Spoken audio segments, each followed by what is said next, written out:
दोस्तों लीजिए एक और बहुत मज़ेदार कहानी को लास्ट तक सुनिएगा। बहुत मज़ा आएगा, गारंटी है। सौतेली माँ की चाल। एक समय की बात है, एक राजा एक जंगली जानवर का पीछा करते करते घने जंगल में पहुंच गया। उसके सिपाही भी उन्हें नहीं ढूंढ पाए। उस घने जंगल से बाहर निकलने का रास्ता राजा खुद भी नहीं जान पाया।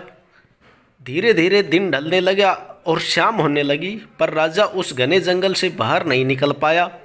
राजा जब बाहर निकलने का रास्ता खोज रहा था तो उसे एक बूढ़ी औरत दिखाई दी।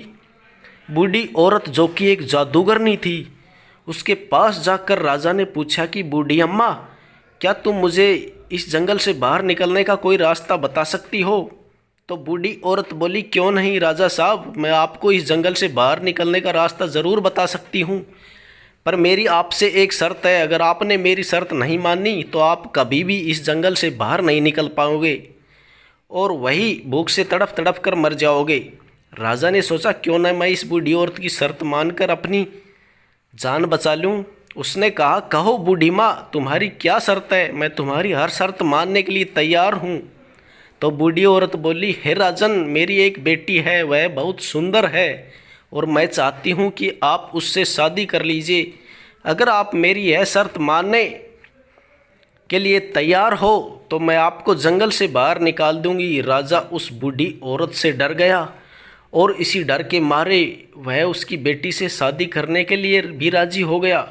वह बूढ़ी औरत उस राजा को अपने छोटे से घर में ले गई जो जंगल के अंदर ही था।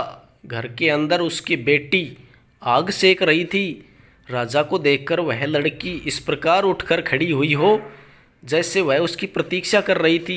वह लड़की सचमुच ही बहुत सुंदर थी, पर राजा को वह पसंद नहीं आई। उसके चेहरे को देखकर राजा कुछ डर गया। बूढ़ी औरत ने अपनी लड़की का हाथ राजा के हाथ में देते हुए कहा, मैं अपनी लड़की का हाथ आपको सौंप रही हूँ, आप इसे अपने राज्य में ले जाकर इससे शादी कर लीजिए। राजा ने लड़की को अपने घोड़े पर बैठाया और बूढ़ी औरत के पीछे चल पड़ा।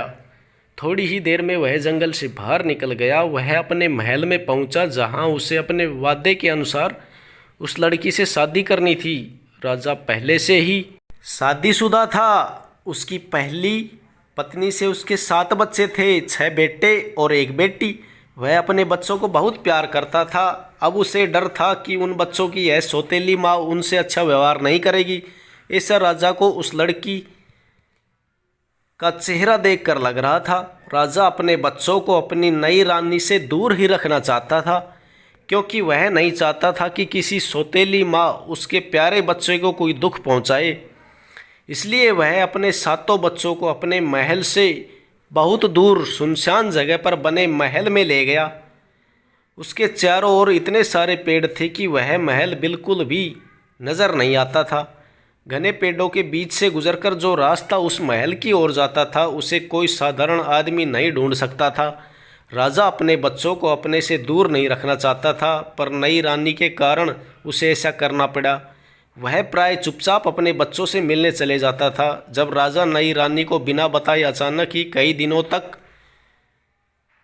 गायब हो जाता था तो रानी की भी जिज्ञासा होने लगी कि राजा आखिर चुपचाप चला कहाँ जाता है। इस बात को जानने के लिए नई रानी ने अपने नौकर को खूब सारा धन देकर इस बात का पता लगाने के लिए कहा। एक बार जब राजा चुपचाप अपने बच्चों से मिलने के लिए दूसरे महल की ओर घोड़े पर सवार होकर जा रहा था, तब नई रानी के नौकर ने उसका पीछा किया और 7 बच्चों के उस महल में रहने की बात उसने अपने मालकिन को आकर बताई। उस नई रानी को बहुत ही गुस्सा आया। उसे महसूस हुआ कि राजा उससे नहीं बल्कि वह अपने बच्चों से प्यार करता है। अब उसने उन बच्चों से पीछा छुड़ाने की तरकीबें सोचने शुरू कर दी। उसने अपनी माँ से सीखे हुए जादू से उन बच्चों के लिए भी जादू भरी सिल्क की 6 कमीज़ें बनाई। जब राजा किसी काम से अपने राज्य से बाहर गया तो वह उन 6 कमीज़ों को लेकर अपने नौकर के साथ उन सुनसान महल में पहुंची।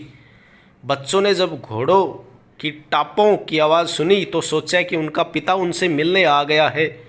वे खुशी से उछलते कूदते बाहर आए। तभी नई रानी ने उन 6 लड़कों के ऊपर अपनी जालावी कमीज़ें डाल दी। वे सारे बच्चे बेचारे बतकों में बदल गए और कुछ ही देर में जंगल की ओर उड़ गए। रानी अपने नौकर के साथ खुशी खुशी वापस महल चली आई। अब वह अपने सौतेले बच्चों से छुटकारा पा चुकी थी, पर नई रानी को राजा की लड़की के बारे में पता नहीं चला था, क्योंकि वह लड़की बाहर नहीं आई थी। 2-3 दिनों के बाद जब राजा अपने राज्य वापस आ रहा था तो पहले वह अपने बच्चों से मिलने दूसरे महल में गया। उसे यह देखकर बड़ी हैरानी हुई कि उसके घोड़े की टापों को सुनकर उनका कोई भी बच्चा उनसे मिलने के लिए बाहर नहीं आया। जब वह घोड़े से उतरकर अपने बच्चों से मिलने महल में पहुंचा तो उसे केवल बेटी ही दिखाई दी। उसने बेटी से उसके सब भाइयों के बारे में पूछा तो वह बोली, पता नहीं पिताजी, मेरे सब भाई मुझे यहाँ अकेला छोड़कर न जाने कहाँ चले गए। फिर उसने पिता को वो सारी कहानी सुना दी जो उसने अपनी खिड़की से देखी थी। उसके बाद उसने महल के बाहर बत्तखों के पंख भी राजा को दिखाए जो बत्तखों के उड़ने से गिरे थे। राजा को अपनी बेटी से यह सब सुनकर बहुत ही दुख हुआ, पर उसे विश्वास नहीं हो रहा था कि उसकी नई रानी ऐसा काम कर सकती है। अपनी बेटी को इस सुनसान महल में छोड़ते हुए अब राजा को डर लगने लगा कि कहीं कोई उसकी बच्ची को भी उठाकर न ले जाए। वह उसे अपने साथ महल ले जाने लगा। तब उसकी बेटी, जिसे अपनी सौतेली माँ से बहुत डर लग रहा था, अपने पिता से प्रार्थना करने लगी कि क्यों न आज की रात वह यहीं इसी महल में रह जाए और अगले दिन वह उसके साथ अपनी नई माँ से मिलने जाए। राजा अपनी प्यारी बेटी की बात मान गया। उस रात राजा की बेटी को नींद नहीं आई। वह यहाँ पर अधिक समय तक नहीं रहना चाहती थी, क्योंकि उसे अपनी सौतेली माँ से खतरा था। दूसरे, वह अपने भाइयों को खुद ही ढूंढना चाहती थी। वह रात के अंधेरे में चुपचाप अपने महल से निकलकर जंगल की ओर चल पड़ी। इस तरह वह सारी रात और अगले दिन तब तक चलती ही रही जब तक कि उसकी टांगों ने जवाब नहीं दे दिया। चलते चलते उसे जंगल में एक छोटी सी झोपड़ी दिखाई दी जिसका दरवाज़ा खुला हुआ था। वहाँ उसने छोटे छोटे 6 बिस्तर बिछे हुए देखे। वह उन बिस्तरों के बगल में एक कोने में ज़मीन पर लेट गई। उसने उसी झोपड़ी में रात गुजारने का निश्चय किया, पर जैसे ही सूरज अस्त हुआ और धीरे धीरे अंधेरा बढ़ने लगा, उसे झोपड़ी के बाहर कुछ सरसर की आवाज़ें सुनाई देने लगी। उसने देखा कि 6 बतख खिड़की से अंदर आ गए। उन्हें देखकर राजकुमारी को लगने लगा कि कहीं ये उसके भाई तो नहीं। उन 6 बतखों को ध्यान से देखने के लिए जब राजकुमारी ने अपना सिर ऊपर उठाया तो 6 बतखों उसे एकदम पहचान गए। उनमें से सबसे बड़ा भाई आदमी की आवाज़ में बोला कि मेरी प्यारी बहन, हमारी खुशी बहुत थोड़ी देर की ही है। इस झोपड़ी में तुम्हारा रहना खतरे से खाली नहीं है, क्योंकि यहाँ पर डाकू आकर ठहरते हैं। अगर वे आज यहाँ आ गए तो तुम्हें जिंदा नहीं छोड़ेंगे। बहन बोली, क्या तुम लोग मेरी रक्षा नहीं कर सकते? सारे भाई एक साथ बोले, नहीं, हम इस हालात में तुम्हारी रक्षा नहीं कर सकते, तुम यहाँ से कहीं और चली जाओ। बहन अपने भाइयों की यह बात सुनकर रोने लगी और बोली, क्या मैं तुम्हें कभी भी इस जादू से छुटकारा नहीं दिलवा सकती? भाई बोले, हमारे छुटकारे की शर्तें बहुत ही कठिन हैं। तुम्हें 6 साल तक बिल्कुल मौन रहना पड़ेगा।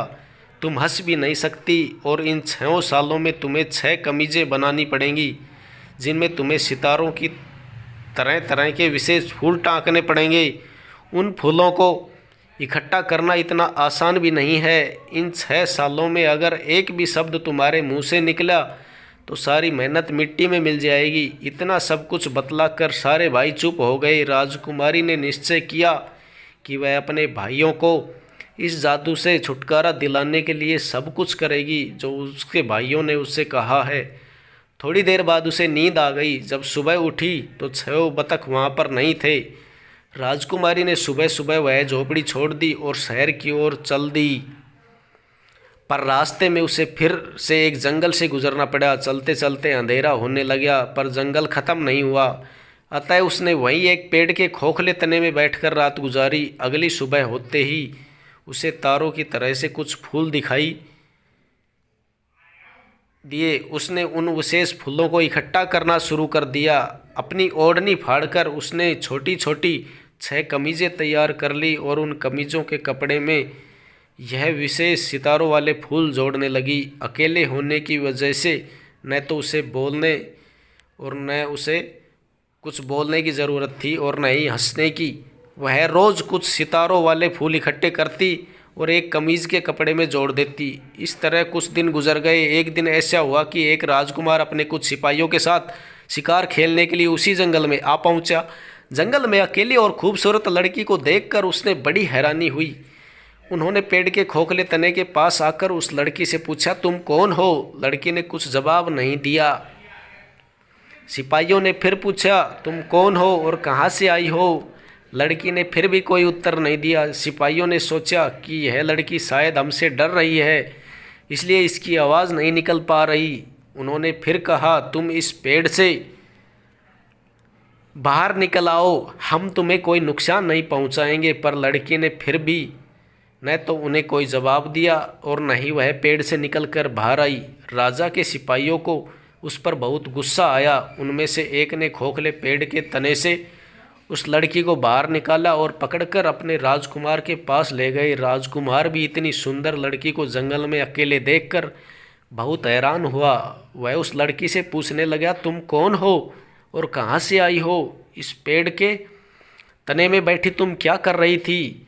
पर लड़की ने उसके किसी भी प्रश्न का उत्तर नहीं दिया। तो राजकुमार ने सोचा कि शायद यह लड़की गूंगी है। वह अपनी सुंदरता पर मोहित हो गया। वह उसकी सुंदरता पर मोहित हो गया और उसे अपने महल ले गया। महल में पहुंचकर उसने सबसे पहले लड़की के लिए सुंदर सुंदर कपड़े मंगवाए और अपने महल की नौकरानियों को उस लड़की को नहला धुलाकर सुंदर सुंदर वस्त्र तथा कीमती गहने पहनाने का आदेश दिया। शाम को जब वह गूंगी लड़की नहा धोकर और सुंदर कपड़े तथा गहने पहनकर राजकुमार के सामने ले आई गई तो वह उसे देखता ही रह गया। वह सचमुच की राजकुमारी लग रही थी। राजकुमार ने भोजन के समय उसे अपने खाने की मेज़ पर बुलवाया और अपने साथ खाने के लिए कहा। गूंगी लड़की चुपचाप टेबल पर बैठकर खाना खाने लगी। उसे बड़े ही सभ्य और सुशील ढंग से खाना खाते देखकर राजकुमार उससे बहुत प्रभावित हुआ। अपनी रानी माँ के विरोध के बावजूद राजकुमार ने उस गूंगी लड़की से विवाह कर लिया।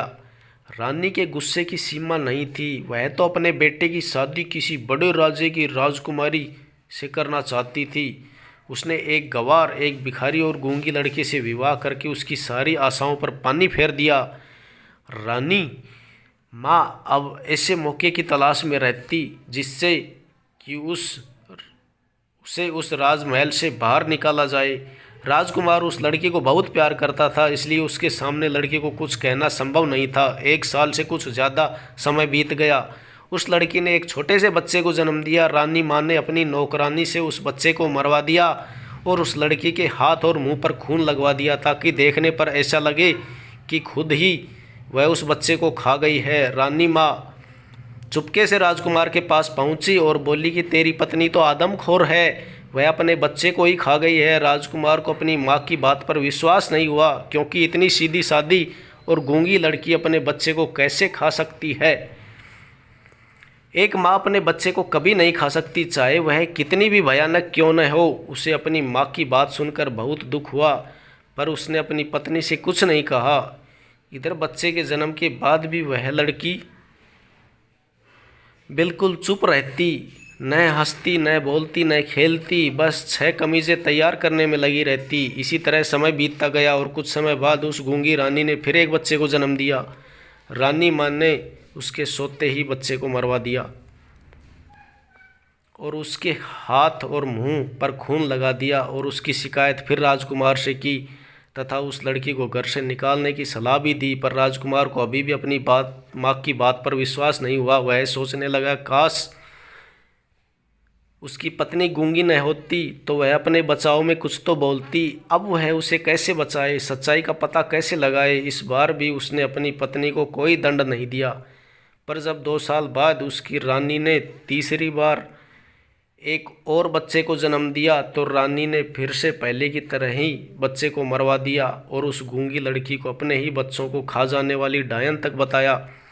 इस बार राजकुमार को न चाहते हुए भी अपनी पत्नी को दंड देने की घोषणा करनी पड़ी। पहले ज़माने में मौत की सज़ा आग में जलाकर दी जाती थी, उसे भी अपनी पत्नी को आग में जलाकर मारने की सज़ा देनी पड़ी। सज़ा सुनने के बाद भी वह गूंगी लड़की कुछ नहीं बोली, क्योंकि 6 साल पूरा होने का वह आखिरी दिन था। अगर वह अपनी सफाई में कुछ भी बोलती तो उसके भाइयों को उसकी सौतेली माँ के जादू से छुटकारा नहीं मिल सकता था। उसे अपने मरने का कोई दुख नहीं था, क्योंकि वह अपने 6 भाइयों को मुक्ति दिला रही थी। जब राजा के सिपाही उसे आग में जलाने के लिए लेने आए तो राजकुमारी अपनी छठी कमीज में सितारों वाले फूल टाँक रही थी, और उस छठी कमीज का बायां बाजू ही बिना फूलों के बचा था। वह उस बाजू को पूरा नहीं कर सकी, क्योंकि उसे ज़बरदस्ती लकड़ियों के ढेर पर लाकर बैठा दिया गया था। लकड़ियों के ढेर पर बैठकर उसने अपने चारों तरफ देखा, फिर उसने ईश्वर को याद किया और बाद में अपने भाइयों को, जिनको वह अपनी सौतेली माँ के जादू से मुक्त नहीं कर सकी थी। जैसे ही उसने अपने भाइयों को याद किया, वे 6 भाई हवा में उड़कर उसके पास पहुंच गए। आग में बैठे होने के बाद भी उसने वे 6 कमीज़ें एक एक करके अपने प्यारे भाइयों के ऊपर फेंक दी। जैसे ही वे कमीज़ें उनके भाइयों के शरीर से छुई, वे सब आदमी बन गए। केवल छोटे भाई का बायां बाजू गायब था। उन सब ने दौड़कर अपनी बहन को लकड़ियों के ढेर से बाहर निकाला। अब वह गूंगी लड़की बोल सकती थी, हंस सकती थी। 6 भाई अपनी बहन को राजकुमार के पास ले गए और उसके न बोलने का कारण बताया। राजकुमारी ने अपनी सास की सारी करतूतें भी अपने पति को बतला दी। राजकुमार को जब सच्चाई का पता चला तो उसने अपनी माँ पर बहुत गुस्सा आया। वह अपनी माँ को अपने साथ रखने को तैयार नहीं था, पर उसकी पत्नी, जो बहुत सुशील, समझदार और दयालु थी, अपनी सास को माफ़ करने की प्रार्थना करने लगी। आखिरकार राजकुमार ने अपनी माँ को माफ़ कर दिया। रानी माँ को अपने किए हुए पर बहुत पछतावा हुआ। वह भी उस राजकुमारी से माफ़ी मांगने लगी। 6 भाई अपनी बहन को आशीर्वाद देकर वापस अपने राज्य लौट गए। तो दोस्तों, कैसी लगी कहानी प्लीज़ कमेंट में ज़रूर